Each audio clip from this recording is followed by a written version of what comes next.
Okay. All right. Hey, how's it going? And Uncle Chad here to deliver a little Fitzer radio. Yeah, this is a really special one. I am really looking forward to this, actually. If you recall, well, first I gotta say the green light was for the whole, it's like highball, like go, sit down by the tracks and see green lights, trackside. It was best when it was a little bit dark or all the way dark. And you'd see the trains coming and stuff, and the green light would just kind of like shade, the whole place would be like emerald color, which was really cool. So anyway, that was why we did the green light on the intro. So yeah, this today, as you can see, is Choo-Choo. We're going to read Choo-Choo, the little switch engine. It's going to be a good one. But before we do that, we've got a little bit of housekeeping to take care of. So I always like to let everybody know the last time that we read was Baby Bug, and that was on February 22nd. In this episode of Fitzer Radio, we're going to be talking just a little tiny bit about Ukraine, and then I want to talk about what I'm doing with my new project that I've dove into on building a model train set, and then we'll read Choo-Choo. So before we do that, though, we need to do a little bit of, I want to catch up on our old hobo slang. Remember that? We started that last time. I think we did 10 of them, and we ended with Angelina. And an Angelina is a punk or road kid acting as a hobo's companion. So here, but before we get to reading, we're going to need a little bit of help. So let's see if we can't wake up Corey. So hold on just 1 second.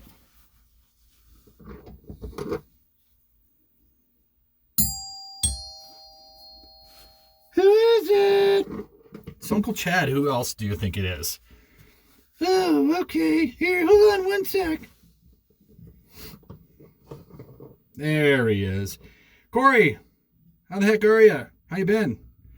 Oh, pretty good. Just getting to know my crib, just hanging out and just relaxing, making sure I don't take it too hard, just want to strain anything. Okay, well, that makes sense.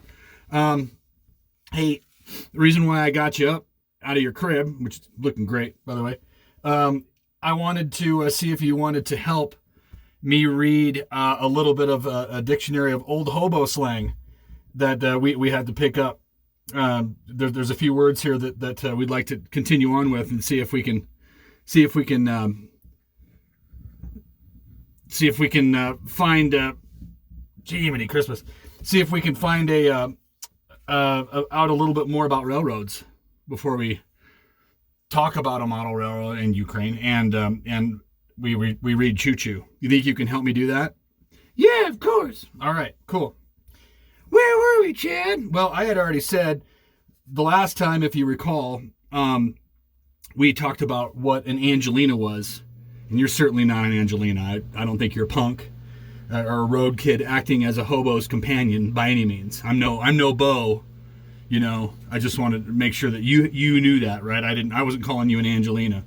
Yeah, that's okay. It's no big deal anyway. All right, okay. So let's go. Let's see. Oh, we used the keyboard. How about that? So here's the next word. And this one's a little bit, it cuts kind of close to home because this is what we call Aunt Marie. So an auntie is an Angelina, but just grown older. Does that make sense? Not really. I'm a little confused. It's okay. So if you had been an Angelina and then you grew up and you didn't shake that persona, people might call you an auntie, which I think would be a little bit derogatory. Yeah, I don't like that name. Okay, all right. Antique is an old timer on the road. Well, that's okay. Call somebody an antique. Kind of get that, right? We've heard that one before. An apple knocker is an apple picker. Boy, these hobos, they've got some weird words. Okay, the apple butter route is the old Norfolk and Way, Norfolk and Western Railroad in southern Ohio, the apple butter route. Okay? Axle grease is also butter. Hey, Corey, can you give me a little axle grease? You mean some butter? Yeah. Yeah, you got it. That's awesome. Okay. Axle swinging is riding under a railroad car. That sounds kind of dangerous, don't you think? Yeah, I don't think I'd want to be doing any of that nonsense. Yeah, I'm glad to hear it because we want to keep you safe, Corey. Yeah, thanks, Chad. No problem. Okay, we're into the B's. A bad order is a boxcar on its way to the repair yard. Okay, that's cool. I think that's still relevant in railroad speak. A bad road is a railroad or division where trainmen are especially hard on hobos. You ever seen Little House on the Prairie where that one guy comes after the Ingalls kids when they're trying to ride a train to Mankato or Minneapolis or wherever they're going? He comes in there and, what are you kids doing in my boxcar? Get off my train. Right? Yeah, that's crazy. He had a bat and everything. You watch Little House? Well, you told me about it once. Oh, okay. That's fair. I like Little House. And I like trains, so I probably talked about it in front of Corey. Yeah, that's okay. You forget a lot. 10-4 to that. Let's see here. 1, 2, 3, 4, 5, 6, 7, 8, 9, 10. Probably should have done that before we got into... Let's see here. What is a bakehead, Corey? A bakehead? Yeah. What is a bakehead? Can you maybe spell it for me? You really think that's going to help? Yeah. Can you please help me out? All right. Bakehead. Bakehead. No, I don't know what that is. Okay. It means a fool or idiot. Do you know any bakeheads? Yeah, I knew a couple back in Iowa. I don't really like talking about them. They get me all fired up. Yeah, fool, right? And then the last one is baldy, the hobo word for, I don't know. An old man is what a baldy is. Okay, are we done with hobo slang? Yeah, I really like your keyboard, Chad. Yeah, I'm glad you do, Corey. I like to think it kind of enhances things a little bit, you know? So, okay, what else do we have here? I hope that Taro and Ejiro and Lily and Ophélie, I hope they are going to listen to this. Because I really like Choo-Choo. I know Taro likes trains, but again, he likes Japanese trains. So it's a little bit different, right? Yeah, they're really super fast. Yeah, that they are. I've ridden on one. Do you know that? Went and saw the snow monkeys in north of where we were. Rode a bullet train, and then we got on the snow monkey train. They literally called it the snow monkey train, and it was pretty cool. It was fast. I had my app on my phone out, and we were going super duper fast, like I think it was 180 miles an hour or something like that. Really, really quick. So, wow, that's a fast train, Chad. Yes, it is, Corey. So let's see here. Okay. You want to hear me talk a little bit about Ukraine, Corey? Yeah, if you don't mind, I'm really interested in this. Okay. Well, I don't want to talk about it too much because, I mean, I grew up a Cold War kid and I served in Peace Corps in Moldova where I met Julia. And it was a long road to get there. And it had to overcome some fear and had to kind of, it was a long journey. And I finally ended up over there. But the reason why I ended up going to Ukraine was I wanted to see where the Fitzers had immigrated from that part of the world to South Dakota, which ultimately what became Java, South Dakota, north central South Dakota. And so I was kind of looking to see where my great grandfather Christian Fitzer had immigrated from.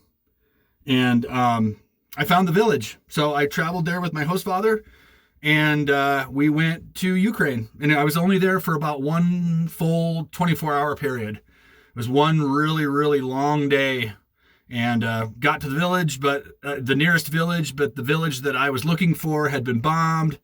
So kind of lit a candle and drank a beer and said, hey, hope everything's, it looked a lot like Montana. Just, there really wasn't much to do. It was just a village in the middle of nowhere, in the middle of Ukraine. So if you see a map of Moldova, it's the little part of Ukraine that's underneath that, the part that's between Moldova and the Black Sea. That used to be part of Moldova, and the whole region was called Bessarabia at one point, but not when I was there.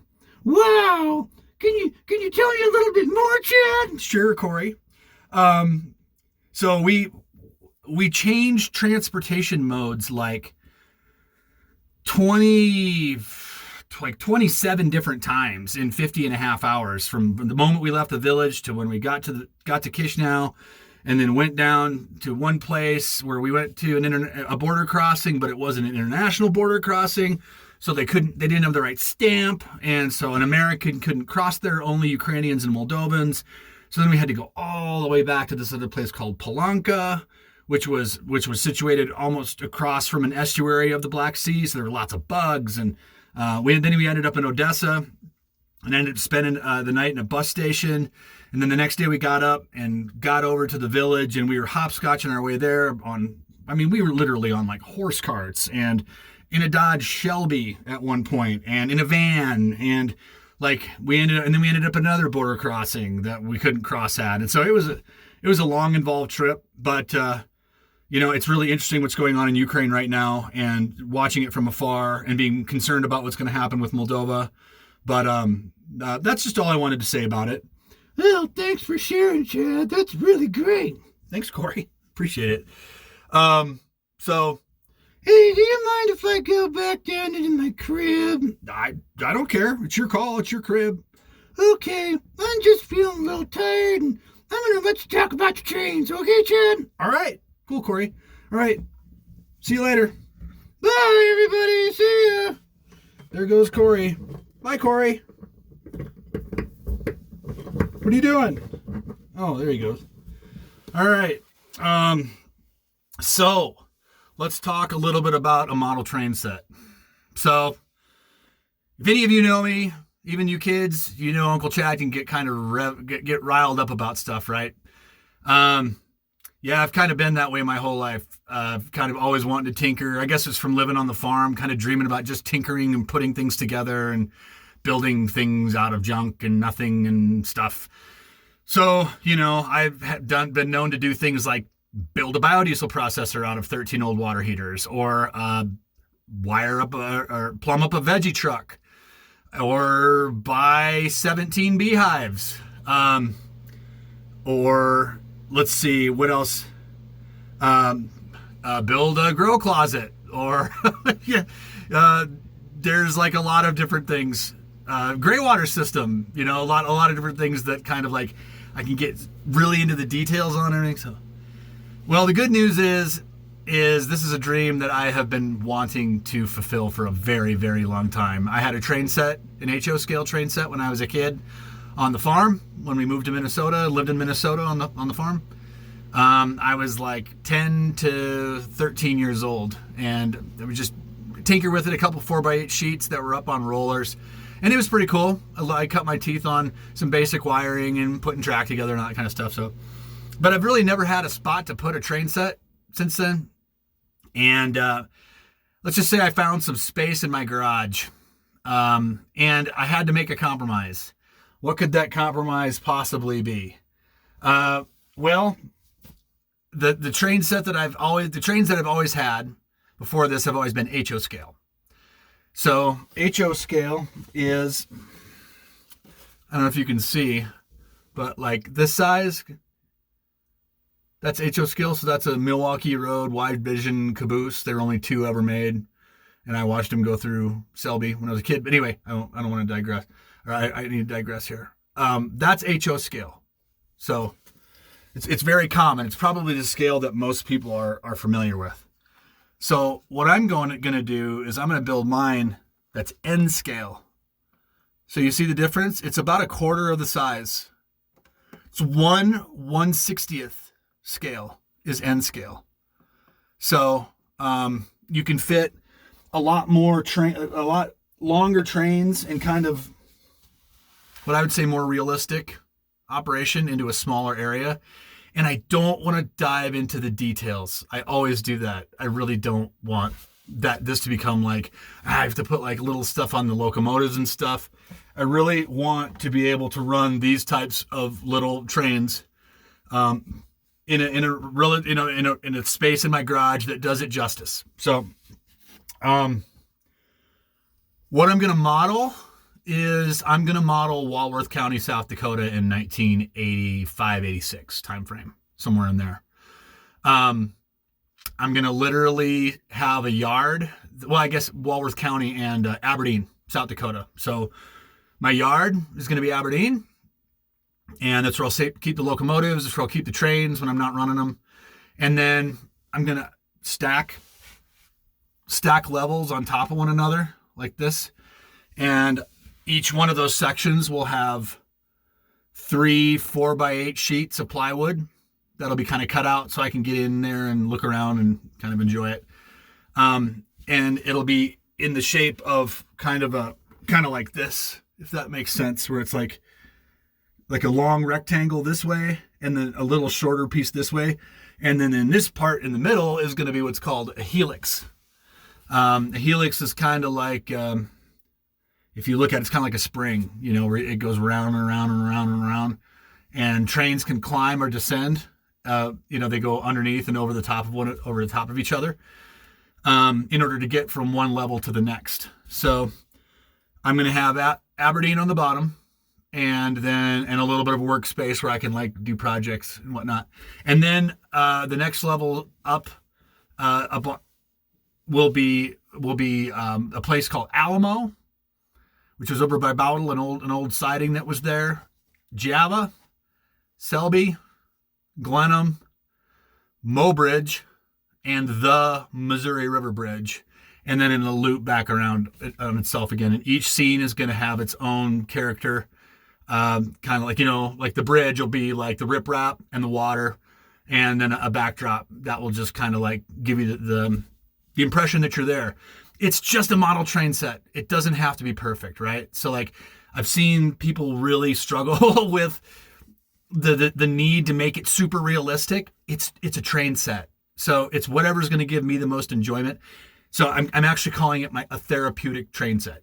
So I can it's for me, like personally. If other people come over and enjoy it, that's great. And I'm sure they will. But I'm looking forward to building it. And I'm looking forward, someday I'll probably have to move it to Cattail, to North Carolina when Julie and I retire. We're planning on moving to North Carolina. So I'll figure it out. I'm not worried about it. But it's going to be fun. And I wanted to do it while the girls were still here. They're looking forward to it too. While Addie's she can be in high school. Elena will be, in some years in junior high and then high school as well. And it'll go on and on. It'll probably never end. But I did buy another piece of rolling stock so that when I put it by my desk downstairs, so when I'm working, I can just glance over at this and it just gives me like a calming effect so that if things get hairy at work, I can just kind of like look over at this and it makes me feel good because this is my first locomotive. That's the first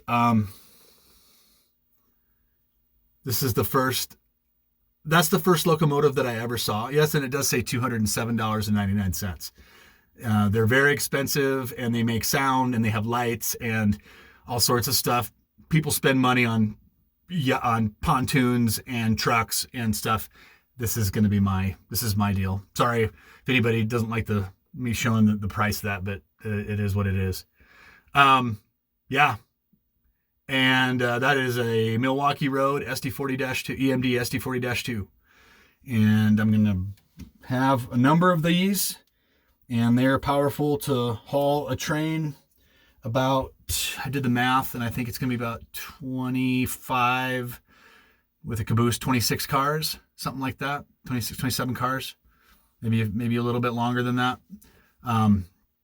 Just enough to give a representation of a unit train. So I'm going to have a couple coal trains. I want to this lignite train that used to go through that was brown and white that had arms on the top that used to come through there.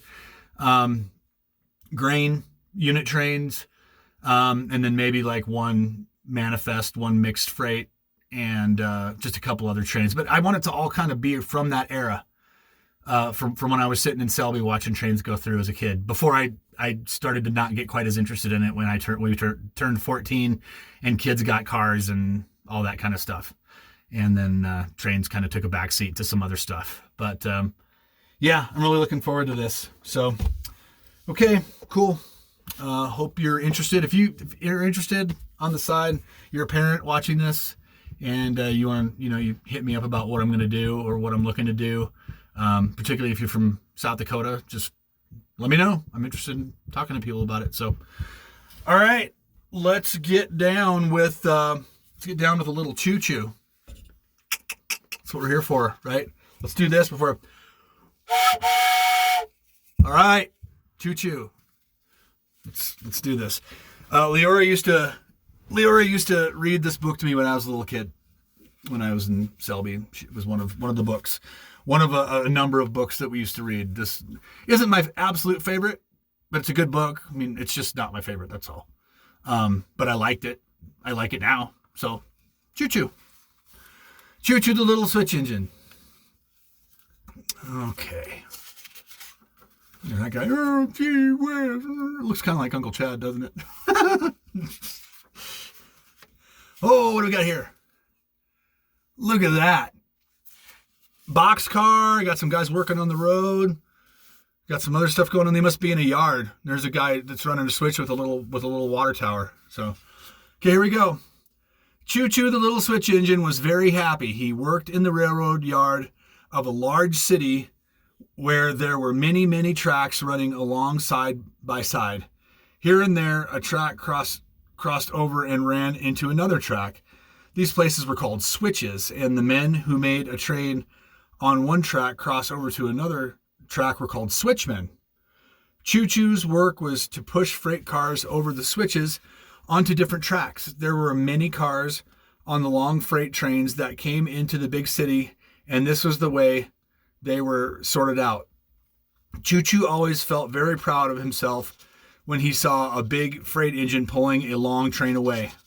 If it weren't for me, he wouldn't find cars all ready for him to take out, the happy little switch engine said to himself. Oh.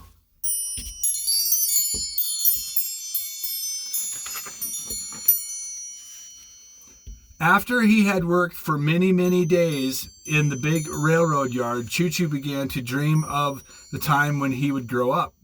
At first, he hoped to grow up into a big, strong, puffing freight engine. He would pull long trains of freight cars from one big city to another. Then Choo-Choo began to think it might be more fun to grow up into a big, shining, streamlined passenger engine. He would carry cars with people in them instead of freight. See those big engines? Look at them. He used to race them. Look at that. Over at the edge of the railroad yard, there were some long straight tracks. They were main lines which stretched for miles and miles into other big cities. Only the trains that were going to faraway cities could use these tracks. Every day, great shining streamlined passenger trains rushed by on these main lines. They went so fast that Choo-Choo did not even have a chance to say, "How do you do?" Sometimes he would call, "Toot toot," like this,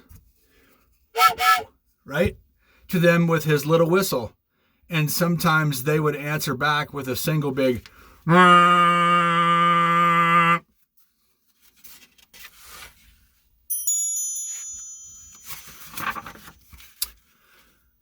from their big whistles. But it was a long time before Choo-Choo had a chance to talk with one of them.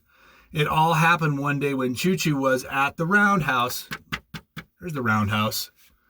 This was a place where engine doctors took care of engines which had something the matter with them. Choo-Choo had a little leak in his boiler and he was going to have it fixed. A fine, big, streamlined passenger engine stood beside him on the track in the roundhouse. This engine was waiting to have something fixed too. At first, Choo-Choo felt a little bashful, but the big engine was very friendly. Soon he was telling the little switch engine all about the faraway cities he had been to. "Passenger engines are the most important of them all," he said proudly. Choo-Choo doesn't like that because Choo-Choo's just a switch engine, right? Oh no, look at this guy. Something happened. Choo-Choo's not too happy, and this guy's laughing. "That's just about what I thought," Choo-Choo said. "And that's why I have decided that when I grow up, I shall be a great, shining, streamlined passenger engine just like you, instead of just a big freight engine." "When you grow up," cried the big passenger engine, so surprised that he hardly knew what to say. And then all at once he began to laugh. He laughed and laughed as though he had just heard the funniest joke in the world. "What's so funny about that?" Choo-Choo asked. "What's so funny? Ho, ho, ho," snorted the big engine. "Why, you little simpleton, people and dogs grow up, but an engine always stays just as it was made. Who ever heard of an engine growing up? What a little simpleton you are." Little Choo-Choo had always been happy, but now he became sad because he could no longer dream of growing up. The engine doctor at the roundhouse fixed his boiler, and Choo-Choo went back to the railroad yard. Poor Choo-Choo. He's all sad. Sad. Poor Choo-Choo. But Choo-Choo was so sad that he could not work. He did his work so poorly that another switch engine came to take his place.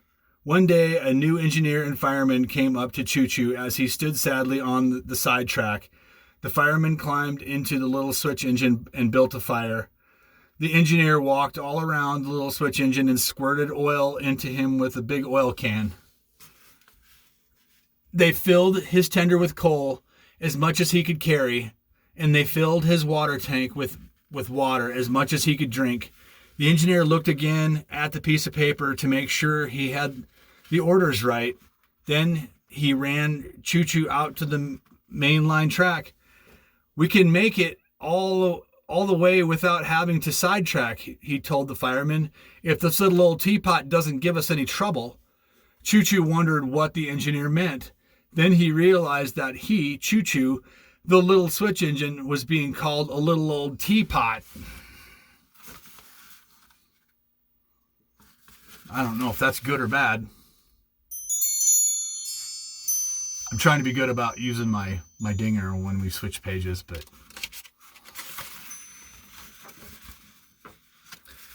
oh, what have we here? Oh, Choo-Choo looks happy again. That's good. Okay. Choo-Choo forgot all about being sad, and he began to work as well as he ever worked in his whole life. When the engineer opened the throttle wide, Choo-Choo began to run as fast as he could run, faster than he had ever run before. The first thing he knew, Choo-Choo was out in the country.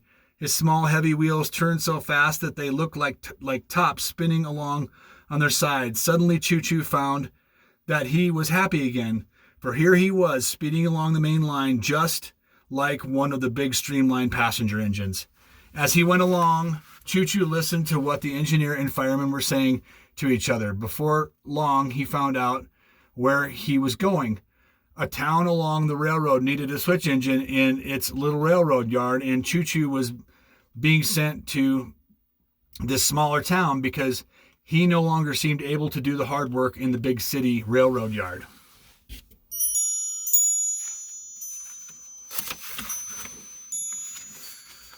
Look, there's a depot, and there's Choo-Choo, some guy running next to him. It probably means something's going to happen. Choo-Choo was unhappy for a moment when he thought of leaving the big city. Then he smiled again as he saw how fast he could make the fields and woods whiz by. After several hours, he came to the edge of a town. The engineer began to slow Choo-Choo down. "This is our stop, Ben," he said to the fireman. At the little railroad station, the engineer pulled Choo-Choo into a sidetrack and stopped him. Then he walked over to the station to see the station master. In a moment, the engineer came running back, waving a sheet of paper. "Number 10 is laid up in the next town," he called to the fireman. Its engine has blown both cylinder heads, and it's dead on the track. We have orders to sidetrack the dead engine and to let the little switch engine pull the train into the city. Choo-Choo could hardly believe what he heard. Was it really true that he was going to pull a fine, long passenger train into the city, just like a big engine? Choo-Choo can do it. Oh, who's crying now? Oh boy, what do I do?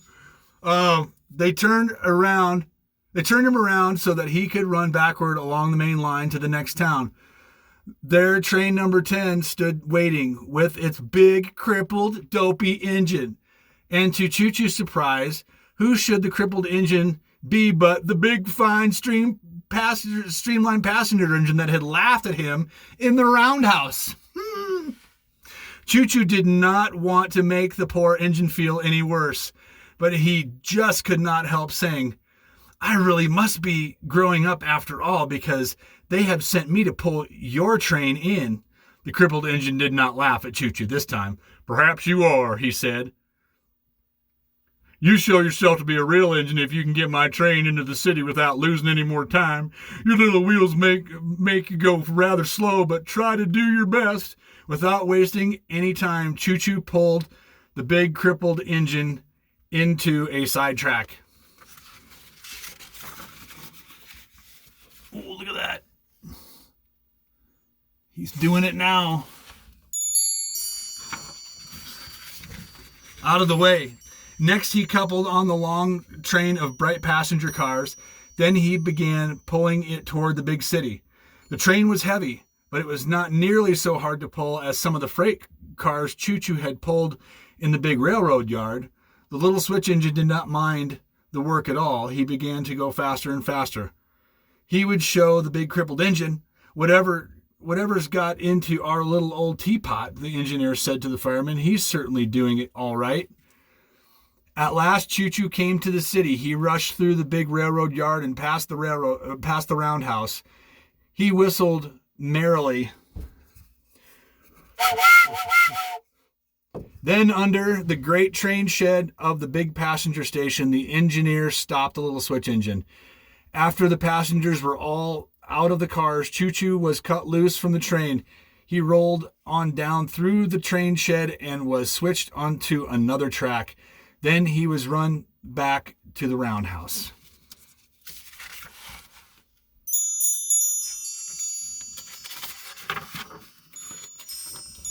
We're almost at the end. So old the book's ripping apart. Choo-Choo looks pretty happy, doesn't he? At the roundhouse, the engineer and the fireman told everyone what a fine little switch engine Choo-Choo was. They spoke so well of him that he was sent back to the big city railroad yard and given his old work to do. Nothing more was said about his going to the little railroad yard in the smaller town, and no one ever had any fault to find with him or his work again. Choo-Choo was happy once more. It did not matter to him that he was only a little switch engine, that he could never be anything else. He knew that once he had been grown up enough to pull a fine long train of passenger cars, and he knew he had done it so well that no great shining streamlined passenger engine would ever laugh at him again. The end. Okay, so that's it for Choo-Choo. Yeah, coming up to 35 minutes. Wow, it's a long time in here. So next time we are going to read Oldie and a Goodie. What do we call this one? Chicka Chicka Boom Boom. Everybody remember that book? Anybody? It's like melodic, right? The way that we read it. So looking forward to Chicka Chicka Boom Boom. All right. I used to read this to the girls all the time, and I haven't read it for years. So I'm looking forward to it. So that's what we're coming up to next.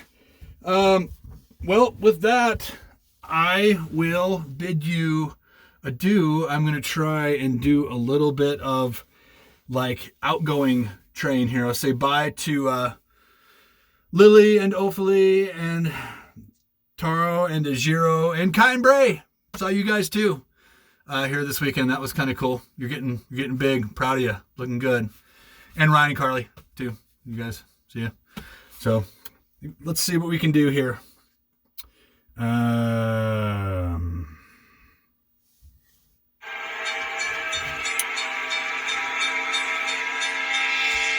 Bye, everybody. Have a good week. Be good for your parents.